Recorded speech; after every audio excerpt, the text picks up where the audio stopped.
Et bienvenue dans ce nouveau rendez-vous du jeudi. Aujourd'hui, je vais vous parler un petit peu des cervicales parce que récemment, j'ai eu pas mal d'élèves qui se sentaient un peu bloqués au niveau des cervicales ou du moins qui avaient des douleurs de cervicales et qui étaient un peu limités dans la pratique, dans certaines postures comme les équilibres sur la tête ou même d'autres postures qui ne sollicitent pas directement le cou mais qui peuvent être un petit peu inconfortables.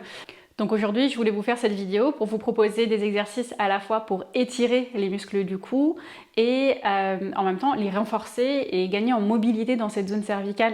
Quand on a mal ou quand on a de l'appréhension au niveau des cervicales, on a tendance à se rigidifier un petit peu. D'ailleurs, on le voit beaucoup chez les élèves qui viennent me voir en me disant oui, j'ai mal au cervical. Les élèves se tiennent un petit peu comme ça, comme si elles avaient un torticolis ou voilà. Il y a un peu la peur du mouvement de cette zone-là de la colonne. Et donc, au contraire, en fait, le mouvement et le renforcement de cette zone, donc la sollicitation progressive et adaptée, bien sûr, en fonction de votre état, est très bénéfique pour le corps. Donc, c'est important de continuer de bouger, de continuer de renforcer cette zone. Et plus le cou sera fort, et la zone cervicale sera forte, moins il y aura de risque, entre guillemets, de ressentir de la douleur. Donc c'est important de continuer de mobiliser cette zone et de le faire, bien sûr, que je le rappelle, en fonction de votre état et avec des mouvements et de l'intensité qui est adaptée. Donc si vous avez des soucis au cervical, je vous invite à consulter un ou une professionnelle de santé. Comme ça vous donnera une indication sur ce qu'il faut faire, comment. Mais au contraire, si vous n'avez pas de soucis sur cette zone-là, il faut continuer de la travailler de manière à prévenir justement ce risque de douleur ou de sensation.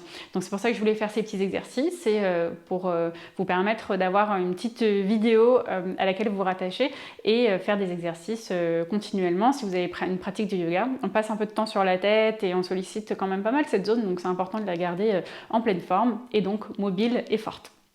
Donc d'abord, je vais vous proposer deux exercices d'étirement et ensuite des exercices de mobilité et de renforcement. Donc on commence tout de suite avec les étirements, donc ça va être très très simple ici.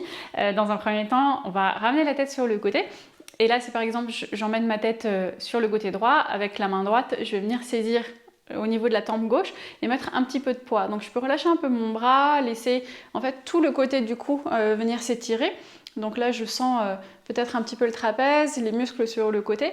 Et donc, vous allez pouvoir jouer un petit peu avec la direction de la tête. Donc, le menton peut se rapprocher un peu plus de la poitrine. Vous allez sentir peut-être l'étirement un petit peu plus à l'arrière. Ou au contraire, si vous ramenez la tête un peu plus en arrière, vous allez peut-être sentir un peu plus l'avant du cou. Donc, essayez de trouver les zones qui vous font du bien et les zones dans lesquelles vous ressentez vraiment un étirement. Et vous pouvez mettre plus ou moins de poids avec cette main pour intensifier ou pas l'étirement que je vous propose. Ok, puis on change de côté, donc exactement la même chose, le même principe. Mettez l'intensité de votre choix, une intensité qui ne vous fait pas ressentir de douleur. Et si vous voulez intensifier un petit peu cet étirement-là, avec le bras opposé du coup à l'orientation de la tête, vous pouvez le tendre complètement et l'activer vers le bas, comme si vous vouliez descendre cette épaule-là. Ça va mettre un peu plus en tension encore les muscles du cou. Même chose, le menton peut se rapprocher de la poitrine si on veut plus sentir l'arrière du cou. Au contraire, le menton peut s'éloigner de la poitrine pour ressentir un peu plus l'avant. Ok, relâchez. Maintenant, la tête vers l'avant, donc on va entrelacer les doigts, venir placer les mains ici derrière la tête, le menton vers la poitrine. L'idée ici, c'est de faire une forme assez ronde avec l'arrière du cou, donc essayez d'enrouler le menton vers l'intérieur de la gorge en fait, pas juste vers la poitrine, mais vers l'intérieur de la gorge et ensuite vers la poitrine. Comme ça, vous aurez un peu plus d'étirement. Et vous pouvez aussi arrondir un petit peu le haut du dos. Comme ça, on va pouvoir étirer les trapèzes. Mettez autant de poids que vous le souhaitez sur les paumes de main pour sentir l'étirement. Peut-être qu'il est isolé au niveau du cou, au niveau du haut du dos, mais peut-être aussi que vous le ressentez tout le long du dos, jusque dans les lombaires.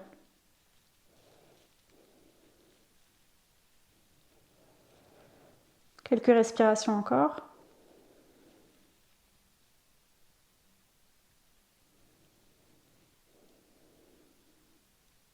Et relâchez progressivement la pression avant de vous redresser. Donc voilà, deux exercices d'étirement très très simples qui vous permettent de relâcher les tensions au niveau des cervicales. Maintenant, la partie la plus intéressante à mon sens, c'est tout ce qui est renforcement et mobilité. Donc je vais vous proposer plusieurs manières de créer de la mobilité et d'entretenir cette mobilité et cette force. Donc, si vous me suivez depuis un petit moment, vous connaissez cet exercice que j'appelle la tête de poule. Et donc, ça va être d'imaginer un plan horizontal sur lequel on va faire glisser le menton. Donc, le menton va venir se projeter vers l'avant, mais sans que la poitrine bouge. Donc, c'est pas ça. La poitrine est fixe et c'est juste le menton. Donc, c'est un peu la tête de poule qui sort vers l'avant. Mais le menton, il monte pas vers le plafond, il descend pas vers le sol, il est vraiment comme sur un plan horizontal sur lequel il glisserait. Donc poussez le menton vers l'avant et à l'inverse, maintenant on va aller vers l'arrière. Donc le menton va vouloir rentrer comme si vous vouliez rentrer dans la gorge et comme si vous vouliez pousser l'arrière du crâne vers l'arrière. Donc l'idée c'est de venir faire un double menton, voire un triple, quadruple, le plus possible. Et à nouveau vers l'avant et vers l'arrière. Continuez ça, essayez de trouver de la fluidité et vraiment aller chercher le plus loin possible en avant et en arrière pour essayer d'avoir une grande amplitude ici. C'est un très bon exercice à faire pour échauffer le cou par exemple, si vous pratiquez les postures en équilibre sur la tête.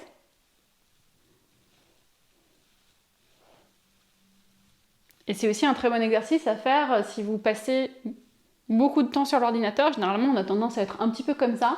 Et donc le fait de rentrer le menton, ici, de pousser l'arrière du crâne vers l'arrière, ça fait beaucoup de bien. Ok, et cet exercice, si vous voulez l'enrichir encore, vous pouvez mettre un élastique derrière la tête et pousser l'arrière du crâne dans l'élastique. Je vais en profiter pour vous montrer ça parce que c'est un exercice très intéressant. Si je trouve mon petit élastique. Voilà. Donc, même chose ici, l'élastique au niveau du sommet du crâne, le menton vers l'avant et ensuite la tête vers l'arrière. Et là, on sent qu'on a beaucoup plus de force, beaucoup plus de résistance. Et plus vous allez mettre de la tension sur l'élastique, plus ça sera difficile de ramener le menton vers l'arrière, mais c'est vraiment ça qui construit la force. Donc si vous avez ça à la maison, ou même une ceinture ou autre, n'hésitez pas à l'utiliser pour créer encore un peu plus de renforcement. Maintenant, même principe du glissement de la tête sur le plan horizontal, mais droite-gauche. Donc ça, c'est pas forcément très évident au début. On a l'impression qu'on n'arrive pas, il y a tout le corps qui bouge, parce que ça nécessite une bonne conscience corporelle et une bonne compréhension du mouvement.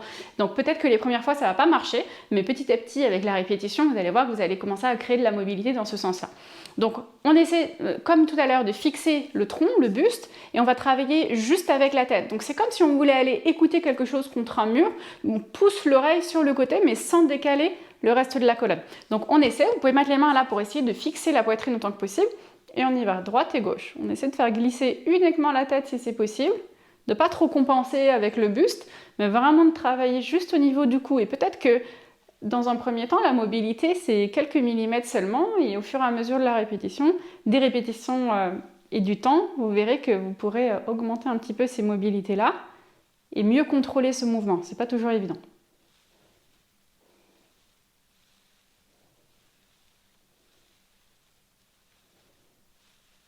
Alors, essayez d'éviter de descendre les oreilles sur les côtés vers les épaules.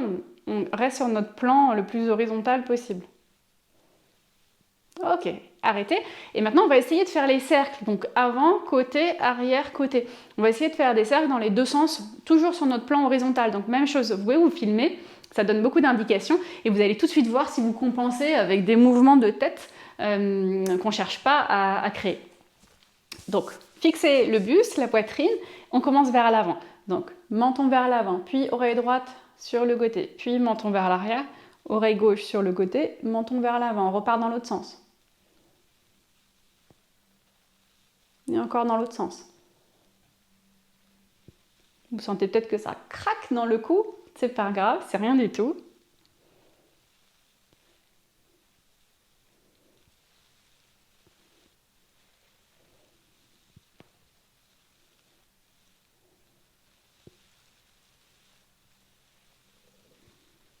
On peut enchaîner plusieurs cercles dans un sens et dans l'autre, mais évitez d'aller trop vite parce que ça va embarquer tout le reste du dos. Donc fixez autant que possible et allez aussi lentement que vous le souhaitez pour essayer de contrer un petit peu ces compensations qui peuvent se mettre en place.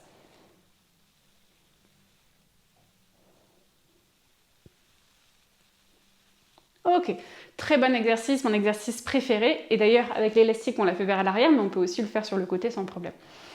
Ok, maintenant on va faire un exercice un peu plus dynamique, donc en mouvement, et c'est les spinal waves qu'on appelle en anglais, donc c'est les vagues avec la colonne, mais on va essayer de les faire uniquement avec la colonne cervicale. Le reste de la colonne va bouger un petit peu pour accompagner le mouvement, c'est pas grave, mais focalisez toute votre attention sur cette zone. Donc on va commencer avec les vagues avant-arrière ici. Donc visualisez le nez comme ce qui va diriger le mouvement. Donc tout va partir du nez. Donc l'idée, c'est de venir dans un premier temps pousser le bout du nez vers l'avant, puis monter le bout du nez, puis reculer le bout du nez, comme si on appuyait dessus loin, loin, loin vers l'arrière, diriger le bout du nez vers le sol, puis vers l'avant, et on recommence vers le haut, vers l'arrière, vers le bas, vers l'avant, haut, arrière, poussez le sommet du crâne loin, loin, loin vers l'arrière, menton vers la gorge, puis bout du nez vers le sol et vers l'avant. Ok, on continue ça, on essaie de trouver un peu de fluidité et d'aller chercher dans les amplitudes les plus importantes possibles. Donc vraiment aller chercher loin vers l'arrière, loin vers l'avant, etc.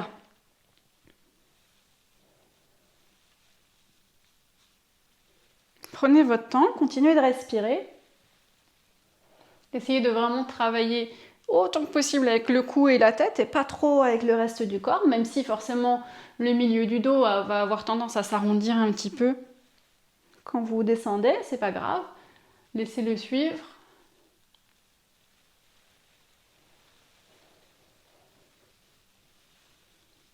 Ok, on va faire la même chose, mais maintenant on va inverser le sens.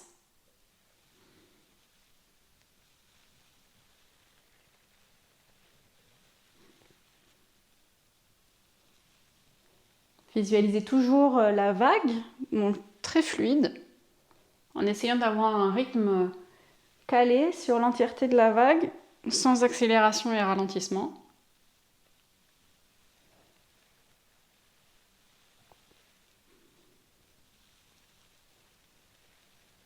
Une dernière.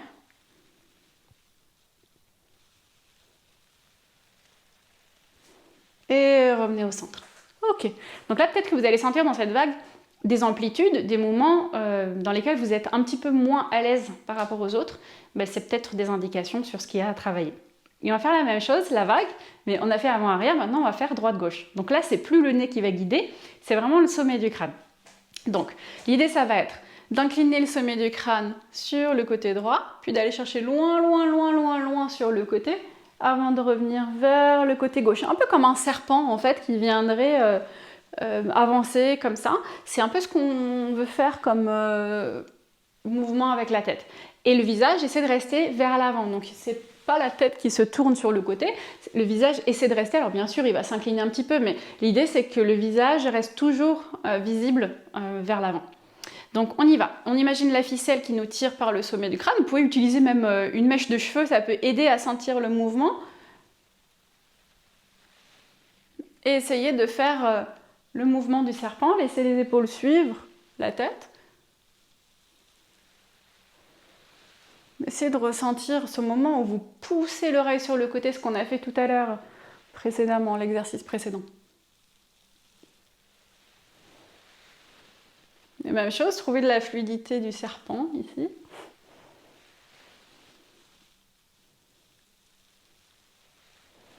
Ça continue peut-être de craquer un peu. Essayez de relâcher vos bras jusque dans le bout des doigts. De travailler vraiment avec votre tête et votre cou.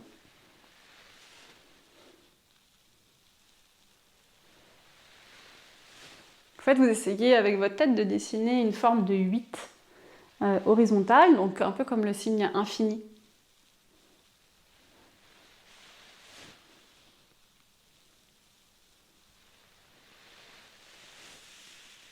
Ok, et revenez au centre. Super. Donc voilà, ça, très bon exercice aussi pour mobiliser les cervicales. Libérer le cou après une bonne journée de travail devant l'ordi.